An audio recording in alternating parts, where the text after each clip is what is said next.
late game and they lose to one engage. So you're notably referencing that CJ game where they took a couple of Barons, had 5th Dragon stacks, and just couldn't find a way to win. That's kind of been Jin Air's problem recently, is that closing out games, whether it's side minion control, whether it's just breaking the base, they've struggled. they have. So Rumble and Ezreal, our first 2 bans for KT. Apparently Nagne doesn't want to play that. There's the Azir against Nagne, maybe wanting to force him onto a Victor. Kuzan, we haven't seen a lot from this guy in the current meta.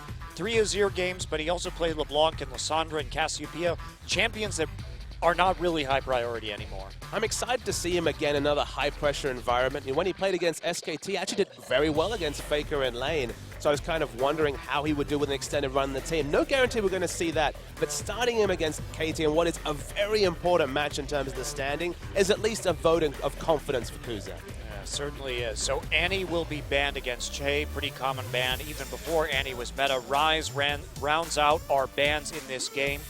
KT has a lot to choose from. They could go for the Gragas, they could go for the Alistar, they could go for the Victor. No Nidalee ban for the first time in a while, actually, against Jin Air. Very pointed edge to Nagne's champion pool most of the times. Not really known for really throwing in a lot of champions. The Victor he hadn't done a lot of winning on, so I don't mind him giving that away. GBM's actually played a wonderful Victor. I think Kuzan's maybe 1-0 on that champion. He's never played it professionally. Oh, wow, so it's not even one that he's shown. He has, I believe, 4 unique champion wins and then a couple of losses on the Azir to round out that first victory. So he's going to consider taking away the Victor. It's a lot open, though. So how do they actually answer this first pick Gragas? I mean, you don't need to feel pressured to pick up the Rek'Sai. Definitely a lot of jungle options available. Yes, to be sure. And, you know, interestingly, there are so many Rek'Sai bans against Jin Air. They actually hold a 30% ban rate of Rek'Sai against them, because if you give Chaser a lot of information in the early game, he can really run circles around you.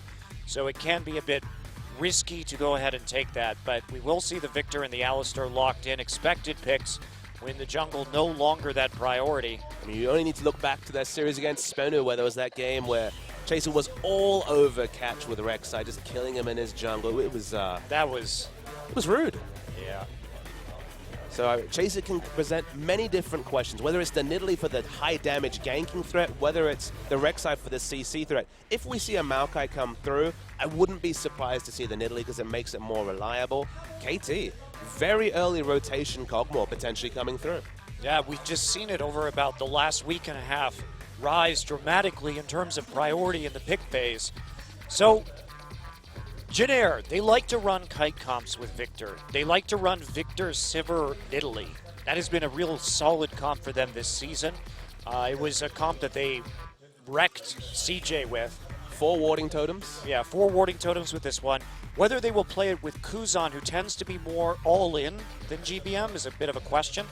Early Cassiopeia, actually, for Nagne, so we talked about that not being a big priority pick, but it is going to come through here. This is a really weird stat that I pulled, Monte Cristo, and I also think of Kuzan as more of the attempting to be lane dominating, more aggressive of the mid laners, but when it comes to GBM and Kuzan, they are 3rd last and last on percentage team damage in the league. So the mid lane has certainly not been a high source of damage for this team. Honestly, when GBM's playing the likes of his 20 KDA Lulu, they probably look the best there. But when he's playing the high damage threats, it hasn't worked out for them. Well, they're just a team that, I mean, sure, Chaser can add what he can from the jungle, but he can have the last pick as well. Yeah, he's going to get that last pick. Although well, it's probably the Echo, actually. Probably. It is the Echo. I don't think Trace is going to be playing top lane Echo in this game. The dream. So, but this is another kite composition coming in. Well, they have pretty good engage with the Alistar and the Echo too, but just the way Jin Air tends to play team fights is backwards. So to someday go against his carry nature and just take the Maokai so that the lack of backline threat is palpable, because they have the Sivir, they don't really have good options to lock down the backline. If they take Maokai here, how are they going to deal with this Kog'Maw? Yeah, I think you should definitely take the Maokai because it forces Trace onto a different champion. And when he doesn't have Maokai or Rumble, he plays Hecarim or Gnar. Hecarim, he's not actually very good at, honestly. He misses a lot of ults. He has a hard time setting it up. And because he's a low economy top lane, it delays the Hecarim power spike because he's never the guy who gets the money to buy the Trinity Force. The risk I see, I very much like the comp that it looks like KT have assembled. If you plug and play the Victor for the Cassiopeia, we've seen this Victor versus Cassiopeia matchup go horribly wrong for the Cassio, especially if she loses her turret early. And we're expecting high pressure to come out of Chaser because that's just the name of the game from him as a player. We've got good wave clear coming through from the bottom, good wave clear in the mid.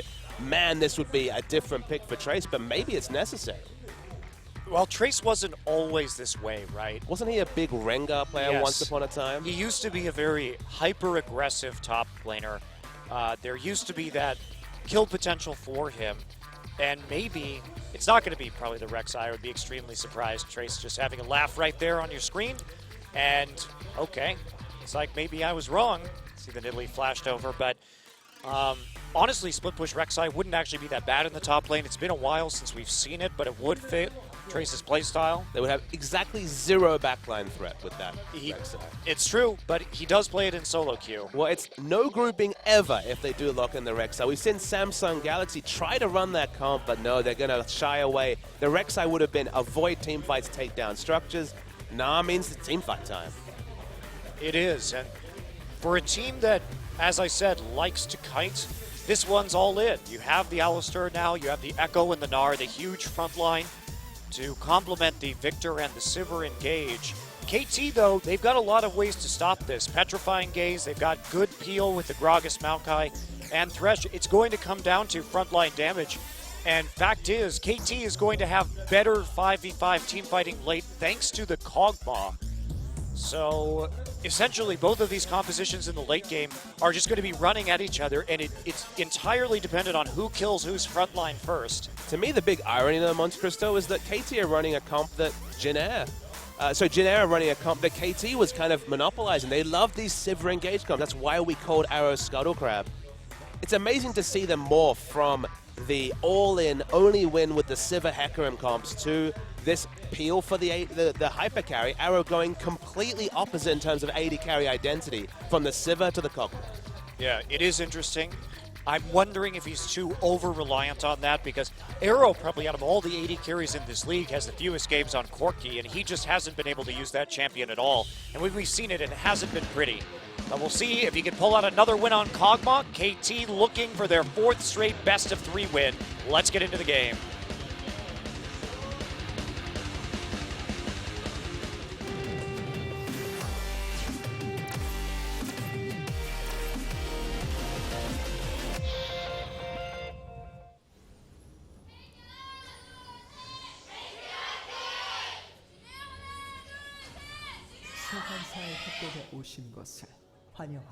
Welcome to Game 1.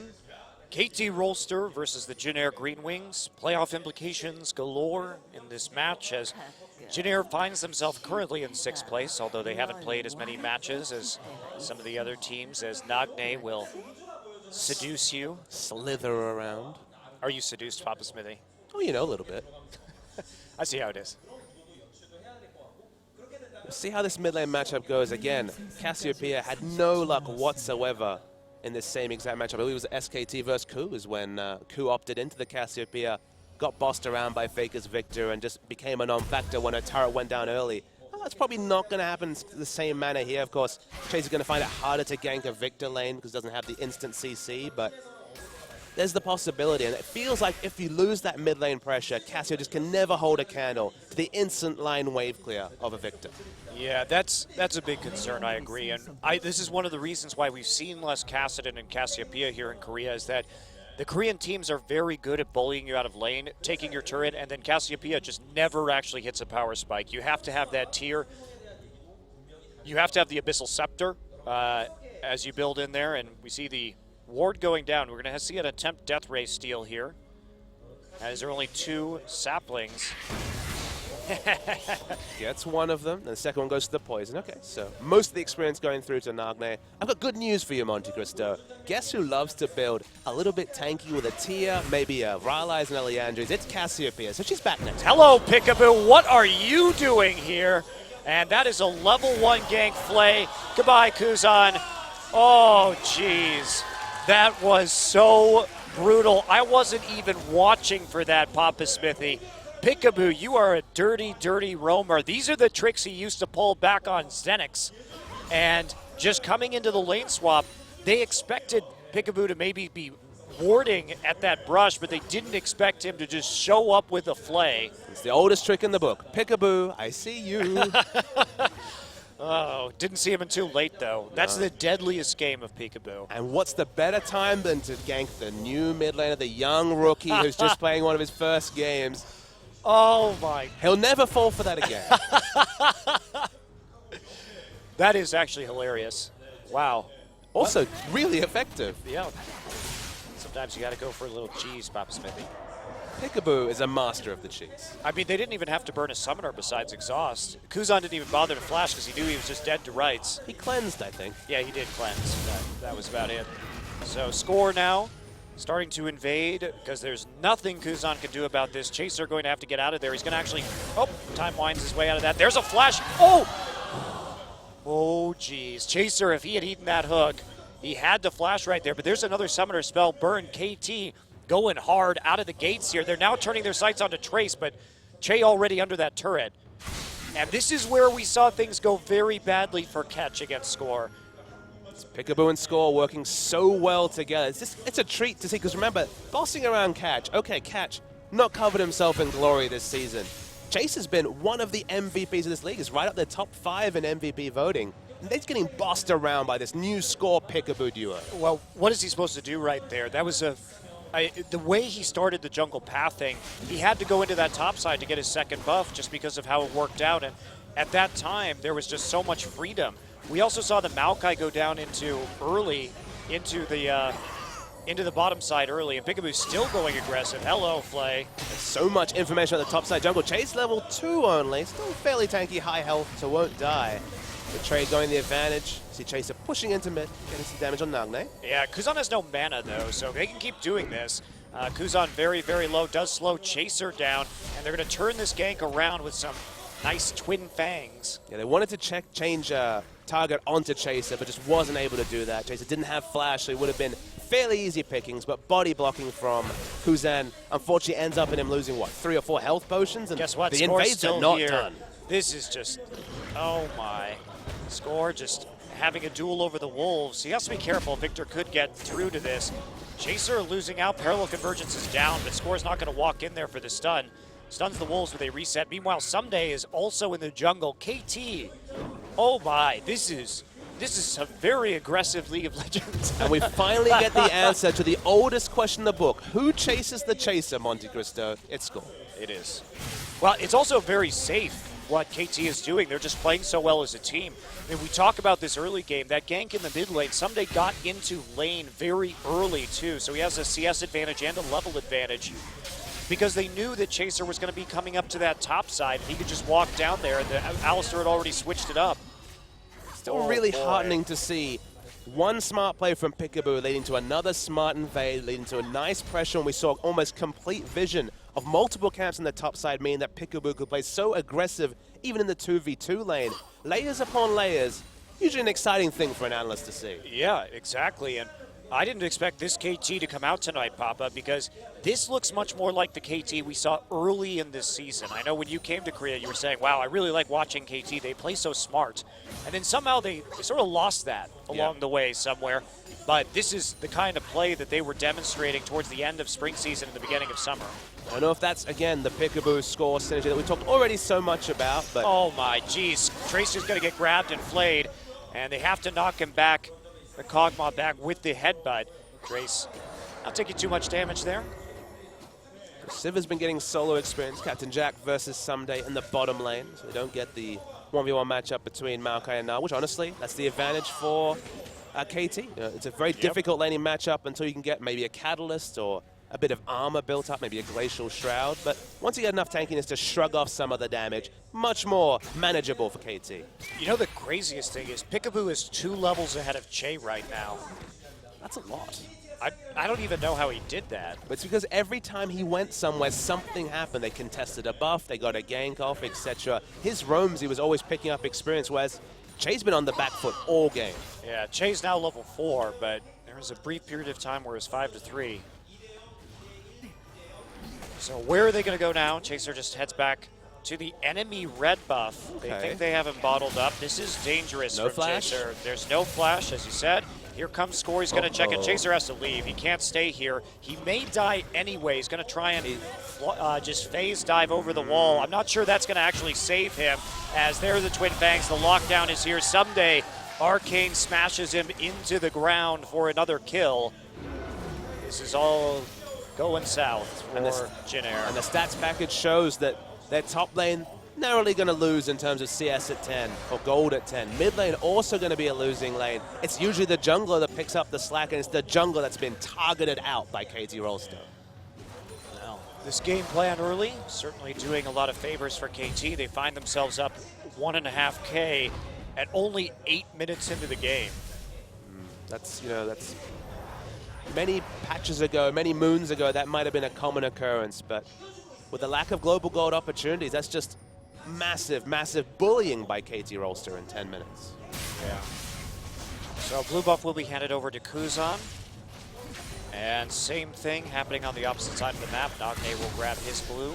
Nagne got that very early Negatron cloak, so he's not going to have as many problems in lane and getting poked out by the Victor, because he got that first blood, and now he has another assist to help him in terms of his finances. But the lane control that's offered by your jungler just being so far on top of the enemy jungler, this can't be a Victor that just wave clears and tries to auto-attack the turret and get in the face of the Cassiopeia. Kuzan has to respect the fact that Score is all over Chaser, all over his jungle, all over the mid lane, and he has to expect Score to respond before Chaser, because Chaser's so far behind. Yep, absolutely. And Score just translating that advantage into a red buff. Very safe take right there. Nobody in the top side. Pink ward down. Clean red buff steal. And now they think that Maokai's gone back, remember. That's what they think right now. So someday just going to wrap around. It's going to be a surprise gank. They're not going to get it off, as they will lead, but they're going to lose a pink ward and the Raptor, as Chaser's jungle is closed in on once again. Chaser's jungle. Which one's that exactly, Monte Cristo? Yeah.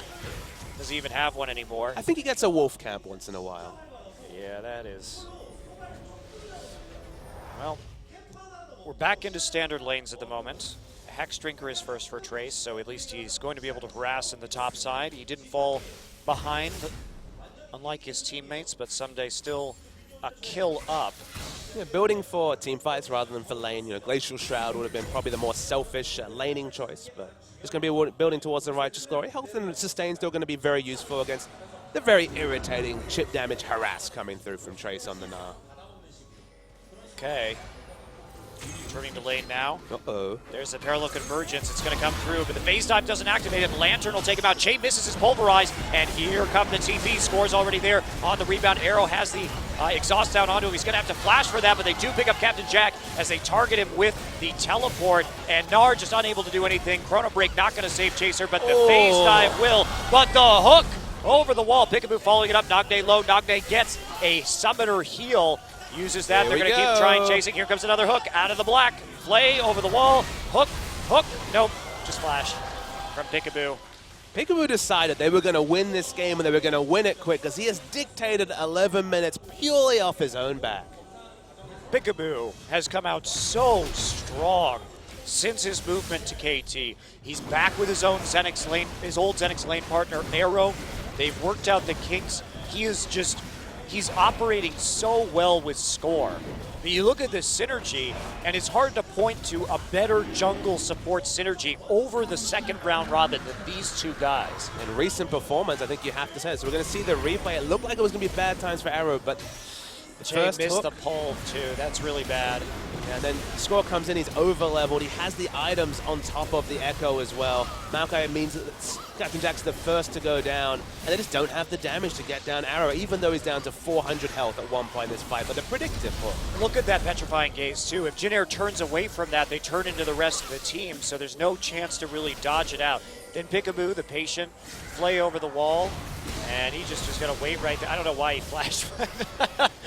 And then Trace, you could see him frustrated. Remember, he was on 90 rage most of that fight, could never make anything happen, didn't even transform into Gnar, and watched 3 members of his team die despite expending his teleport. We were talking about this before the match, Papa Smithy, but we were kind of expecting KT to win this one coming in. And you said, what'd you say? I said the KT are going to dominate Jin Air. 2 sub-26-minute wins, instill false hope, and get smashed by SK Telecom. And you know what? It's looking pretty good so far. You're nailing it, at least in game 1. This game has just been taken away from Jin Air and taken away from Chaser. And this is the guy they rely on. And he's behind in items, he's behind in stats. Levels he's actually caught up on. Nope. But he's going for speculative plays.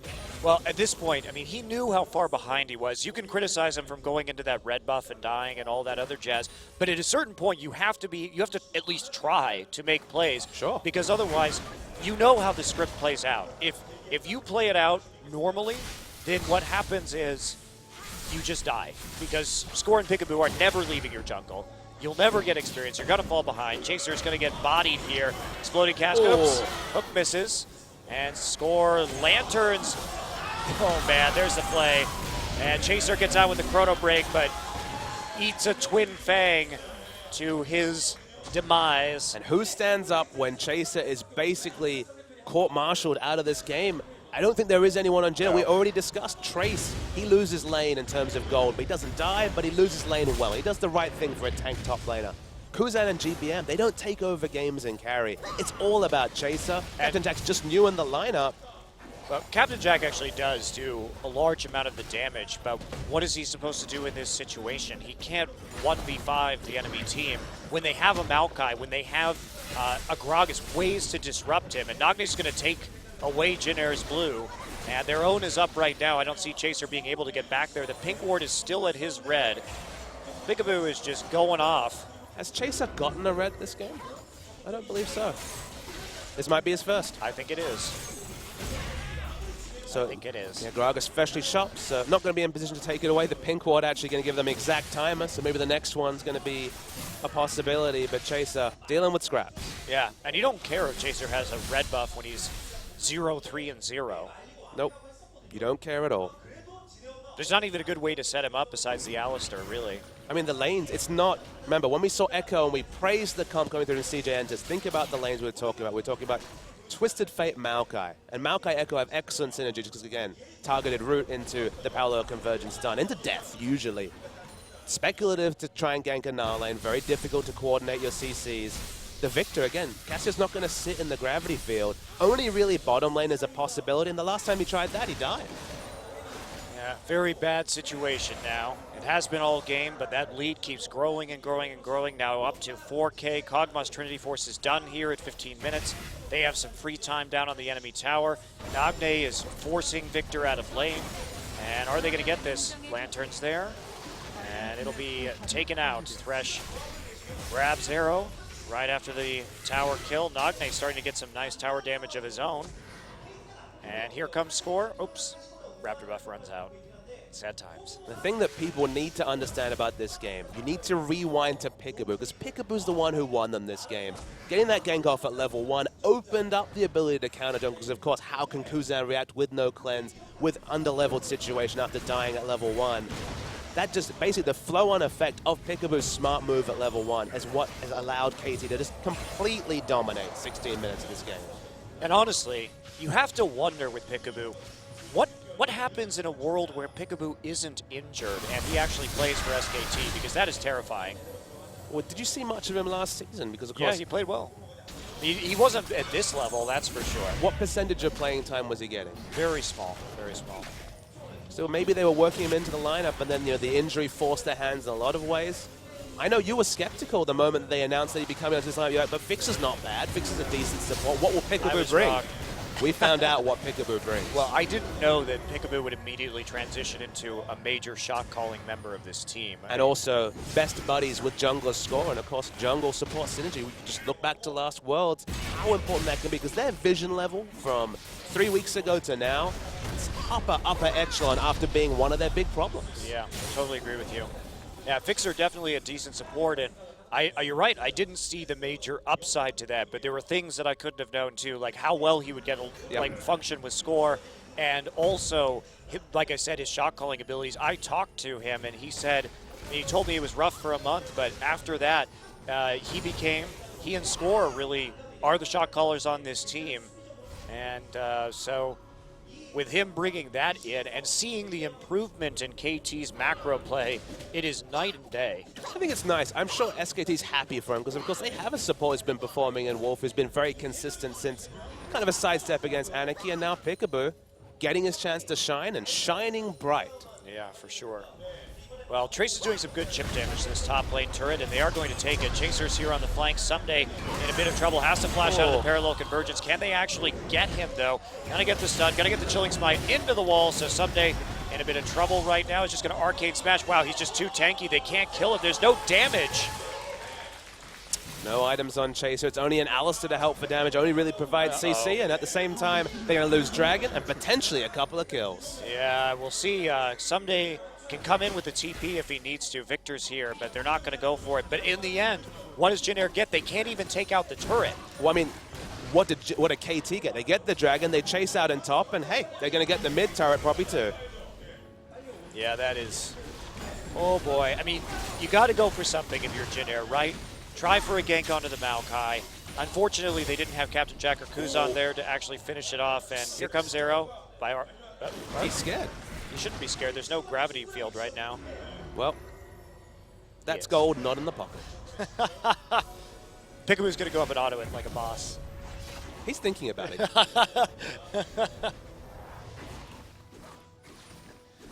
I guess they'll just have to wait for one more wave. He definitely could have just walked up.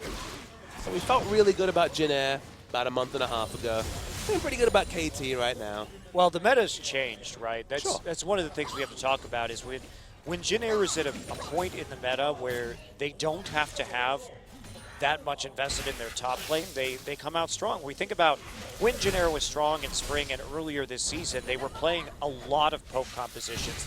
What their specialty is kiting at objectives, and they pulled it off, but that isn't such a viable strategy. Or it's still viable, but it's no longer as dominant as it was. I think you throw in Nidalee. This comp could have worked, but the Nidalee was available. That's the crazy thing, is that Nidalee's been almost a perma-ban given their proficiency with the poke comp and not selected. I'm with you on that, Papa Smithy, but I think if Jin Air can't play this composition that they've been given, there's something very wrong with the team. But can you say they can't play it, given that this game turned at level 1? That's true. Yeah, that this game was all about the jungle invades, and Jin Air hasn't had any kind of breathing room. Can Jin Air win a game where Chaser does poorly? I think the answer is no.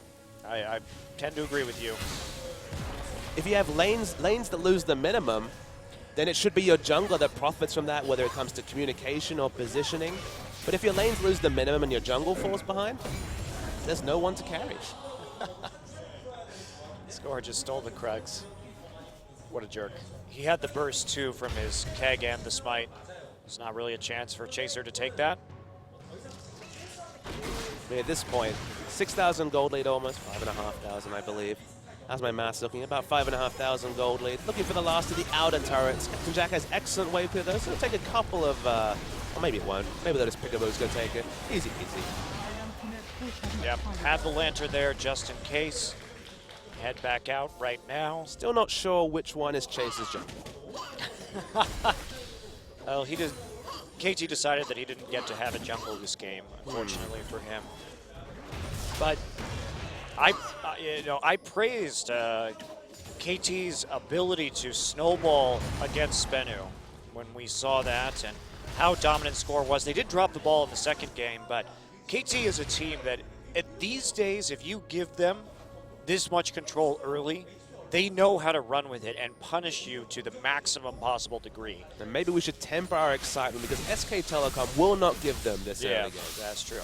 But Peekaboo, I mean, he did something no one would have expected. He did something that you see maybe once in a while in solo queue, maybe in a scrim, but in a competitive game, just hanging out of vision and getting the level 1 kill, won in this game. So the next game, probably not going to be such the level of shenanigans. Can KT shine so bright 2 games in a row? Well, it was such a foresight for him to do that too, because there have to be specific conditions that are met, right? You have to have the lane swap.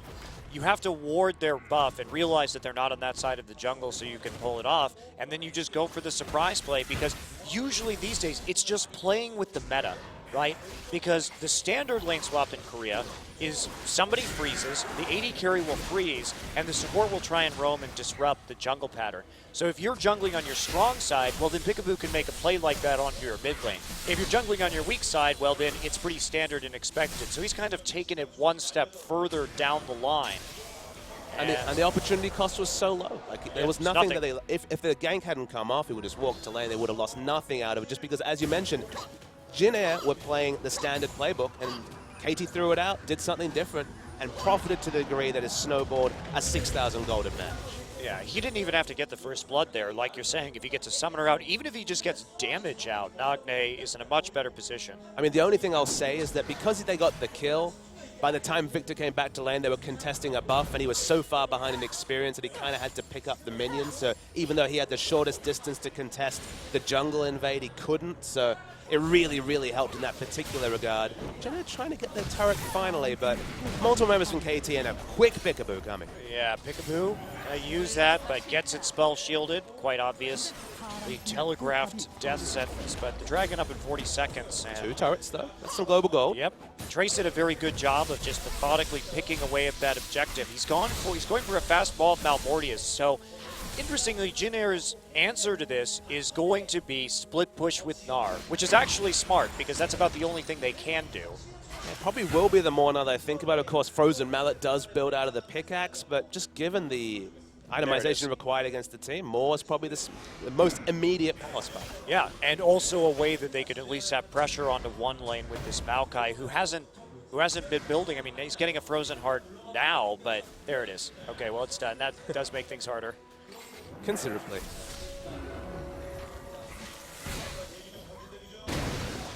So there's been no kills whatsoever for Jin Air this game. 24 minutes in again, another low kill game, but it's because KT have just been completely on top of this game from moment one. That's the teleport. Uh-oh, Chaser in front. There's the Cimarron pop. He's going to get onto Captain Jack, but it is spell shielded. Still the Arcane Smash ripping people out. There's the parallel convergence. Does get Someday, but he gets out of the Lantern all the same. So attempted an engage, but no one actually dies as Jin Air able to play that defensively. They also get the angle onto the turret. So can KT, looks like they just want to come in from behind. They're going to all in right here. And here comes the Petrifying Gaze. Huge Petrifying Gaze from the Flash. And now Trace on the outside. Kuzan going to get hooked somehow. And here comes Arrow just waddling through the team fight, picking up kills. Trace is going to be caught up by Someday and Peekaboo again. The CC train is just never ending. Another hook. And here we go. Twisted Advance play, the works, and Peekaboo grabs the kill. What a beautiful engage from Nagne with the Flash Petrifying Gaze, and that's going to be a Baron. I mean, they've got the Blade of the Ruin King on Kog'Maw already. Nagne has so much damage. Okay, doesn't have a lot of mana, but it's not going to matter. There's no need to peel off and fight anyone because everyone's dead. 10-0 is a score. Not a perfect game because turrets have come down, but everything else, man, what a KT performance. Jeez.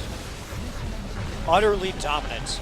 And this Jin Air team is the one, they've come the closest to beating SKT out of the top 6 teams in a game. They had an inhibitor down on SKT. Let's take a look at this one again. So it was a nice idea from Jin Air, given how far behind they were, but the Petrifying Gaze registered on, including Captain Jack, which is probably just a mechanical mistake. Not sure how Kuzan got hooked, but after this, just watch. You can see Peekaboo chasing away the only threat to Kog'Maw, and Kog'Maw free autoing. This is why we see this Thresh banned against Peekaboo, because the work he does in these team fights is incredible. And Peekaboo takes the last kill. Jack, the only one left alive. And here comes the pressure. Jin Air already having to retreat off their mid lane tier 2. I think Kog'Maw, fast approaching ban status. He has the highest win rate of any champion with over 10 picks. And while you might be skeptical, no one's willing to play these backline dominant champions barring the Maokai. If you don't get the Maokai, there's just no way to deal with them. How many team fights in consecutive games have we seen where Kog'Maw waddles along, no pressure on him whatsoever, free autoing? Yeah, there was no threat onto Arrow. He was just in the middle of the composition too. He's the highest damage AD carry with the long range, and no one whatsoever forcing him to back away. Well, here we go. Another minion wave. Another tier 2 inhibitor down now in the mid lane. KT pressing forward. Well, Papa, it's going to be 27 minutes at least. I'm sorry. Well, my heart was in the right place, apparently. And going to keep on going, it would seem. Gravity field down, but Arrow We'll take that tower down by about a quarter. Still working on it. The wave clear is very good from Janair. It doesn't really matter so much when we're talking about 10,000 gold advantage. Cannon Minion keeps bashing away. Anyone who tanks for Arrow is going to lead to, you know, at least a fifth of the turret damage coming down. He's happy to tank it up himself. And eventually this turret will fall for Janair Green Wings. Yep. So they get the position, tanks in the front, saplings down for the slow, and just dodging away from that death ray. Arrow just takes the lantern out. Peekaboo already prepped for the retreat. And that is 2 easy inhibitors off of a great Baron push from KT Rolster. That's the only place where Chaser is satisfied about this game is there's been no kills for him to participate in, so his overall statistic hasn't changed. Sometimes you have to think about number 1, Monte Cristo. You know what I'm saying? Chaser's kill contribution. It's like, I just got to hold out for the rest of the season. Yep. Damn. Well, there's nothing else. I mean, the Chaser especially, nothing else he can be selfishly or team happy about. I mean, it's not his fault. Other problems snowballed. Basically, Kuzan's mistake or Peekaboo's individual brilliance spilled over into Janair's jungle, and Scorp bodied in the whole game. Yeah, and this is something that we've seen from SK Telecom too. Is that you give them that one first blood or something like that, and there's virtually no hope of coming back into the game. And there certainly hasn't been for Janair. This is how you play League of Legends with an incredible snowball. Yeah, they threw the textbook out for level 1, but certainly textbook once they had this big advantage. They've already got an inhibitor in top lane, so the bottom one's the bust to get. They're going to maybe try a desperate engage. No, but Nogde is just taken out with the lantern, and they've got nothing left. Score still on the side. They're just going to power on through this turret. There's the box, catches Kuzan. Another hook onto Che, gets another kill for Arrow, and they keep on moving forward. Jack will fall in the end. Double kill for Arrow, and they say, screw this inhibitor. We're just going straight for the Nexus. That's going to be it. A sub 30-minute victory for KT Rolster as they absolutely blast the Janair Green Wings in Game 1 of this series. Lucky number 13 for KT Rolster. 13-0, 3-0 in Dragons. Okay, all tied up in turrets for part of that game, but in the end, KT Rolster, off the back of some Peekaboo brilliance, blow Janair away. Peekaboo is so good. Holy cow. I don't know if you can let him have Thresh. He just is too much of a playmaker on that champion. He can ruin your entire team. He plays so well in those team fights. Well, that's a tough loss. I wonder if we'll see GBM next game. Of course, Kuzan's penchant for pushing forward was part of that first blood, for sure. He played aggressively. He tried to get those Raptors and then kept playing forward, so. KT had the scouting report, put him to the sword, and now we're going to see in Game 2 whether